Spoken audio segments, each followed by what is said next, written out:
how to find, fix, and sell houses for profits. Stay tuned on this episode. That's exactly what we're going to go through.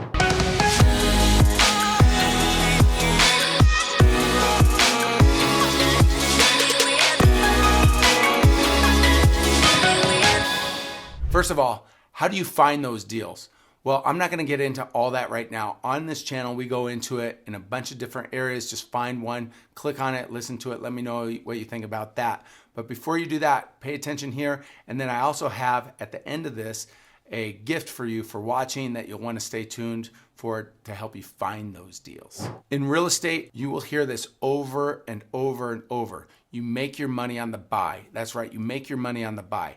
Everything else is just polishing and making sure it's right, maximizing your profits, okay? So make your money on the buy. How do we find them? We find them through different channels, whether it's wholesaling. It's all done through some form of networking though. So if you think you're gonna sit on your couch and just make all this happen, once you get that figured out, let me know and let all of us know so we could follow you. But until then, we still have to network. We have to go out and meet people. We have to join Facebook groups. We have to do basically lead gen and finding those deals. I'll tell you what, I find so many of my deals still, don't tell anybody, but on the MLS. That's right, the MLS. So a lot of people say, by the time it gets to the MLS, that's not a deal. That's absolutely not true. I can't even tell you how many deals I just find sitting there on the MLS that are priced too low. Why? Probably the listing agent didn't know that market. Maybe it was intentionally done that way. There's so many different reasons around it, right? So typically I find that it's some sort of agent error maybe. But what you can do to ensure that you get it, because there's probably going to be a lot of competition on it, I go direct to the agent. So what's that mean? It means if I found the deal, I'm not going to go call someone else to put in an offer to that agent. That agent's probably getting blown up anyways. I'm going to call that agent. I'm going to go direct to that agent and ask them, hey, will you represent me on this deal?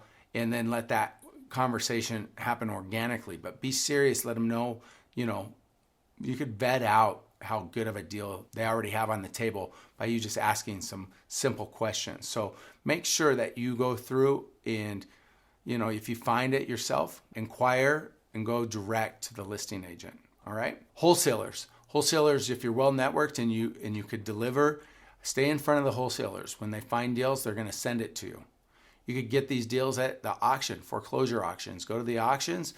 Every market's a little bit different. They have them daily, weekly, however it works in your area. But plug in, get to know some of the auctions that are going on in your area. There's a lot of equity left on the table on these deals.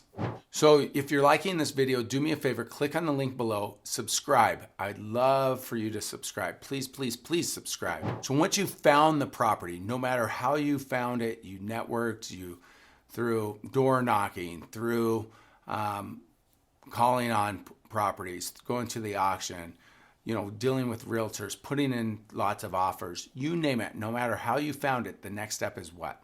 It's right. Finding the right contractor. So if you want to know how to find the right contractor, you want to check out this episode right here, how to find a good contractor in my area. In this episode, we'll go through and show you how to vet out the bad contractors to find the good contractors. Anyways, the pitfalls, things to watch for, not get taken advantage of. What you don't want to do is get this good deal and give it all away to the contractor. All right, so check that episode out right after this, but stay tuned, let's keep going. When you meet with the contractor, what you want to do is you want to make sure that you incentivize that contractor. Once you come up with a timeline, if they could finish before time, pay them extra. Also, if they finish late, they should be penalized. If there's a timeline given, give them a grace period and then penalize them after. Same thing goes, if they finish early, you should give them money. It's saving you money on a daily basis. It allows you to get to the market quicker, allows you to potentially sell that house even faster. So it works both ways. Find a good contractor, incentivize them to finish that product as quick as possible. So the biggest thing there is sticking to a budget. Make sure you stick to a budget and do everything you can to come in on budget. Often, even myself, I'll just get this. How about this is only $1 a foot more? And pretty soon I'm spending way more money because it's just a little bit here and a little bit there, but that adds up and I've made that mistake. Don't do that because all it's doing is cutting into your profit. At the end of the day, You're protecting your bottom line. This is a business and you want to protect it. So treat it as so. I like to also hire a good realtor. So I want to make sure that, one, I got a good deal on the property. Two, I'm doing good quality work with a good contractor and bringing my product in as the vision that we had for it, on budget, on time, or ahead of time.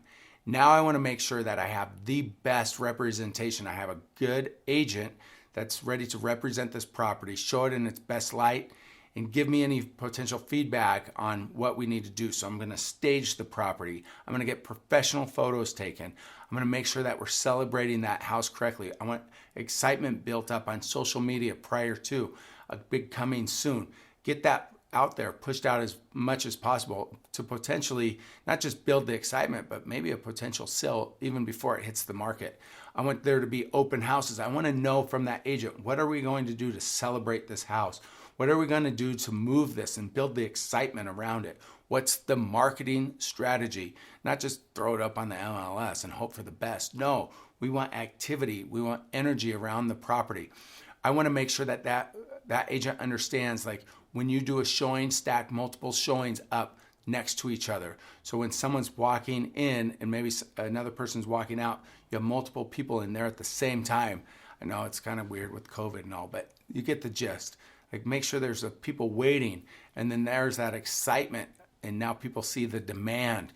So if it was questionable, like, do I like this house? Well, hey, a lot of people look like they're loving it. So people are going to start writing up. And what do people act on? Fair or loss. They don't want to lose something like that. So anyways, food for thought there. Just another, you want to have, you're creating this team around you and your asset. You want to make sure that you have the right team. You found the property correctly through your network. You got a good general contractor.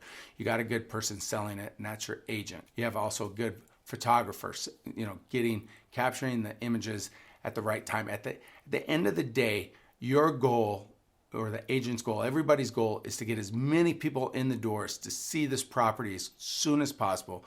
It builds excitement, and all of that energy is going to create either it being sold or multiple offers. That's what you could hope for, right? So you want to make sure that that's what you're doing.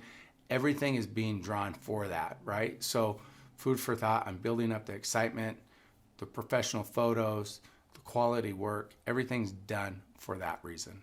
So now that we've done this one time, is this duplicatable? Yes, it's duplicatable. So once you've done it once, do it again, and start to scale it. Now, everything happens in its own time. You don't want to be reckless when you're scaling, but what you see is once you do it once and you create that good team, you could do it again and again and again. And instead of just doing one property at a time, maybe you do 2 or 3 or 5 or 10. Does that make sense? So get the process down, get the team involved, get your team down, and then you could scale your business. I appreciate you watching. Thank you for subscribing if you did. If you didn't, do me a favor, subscribe. I'm going to keep bringing you content like this and other funny stuff. I'm a very, very funny person. Just ask these people doing the videos. They've been laughing so hard they're sleeping, actually. Anyways, appreciate you watching. Subscribe.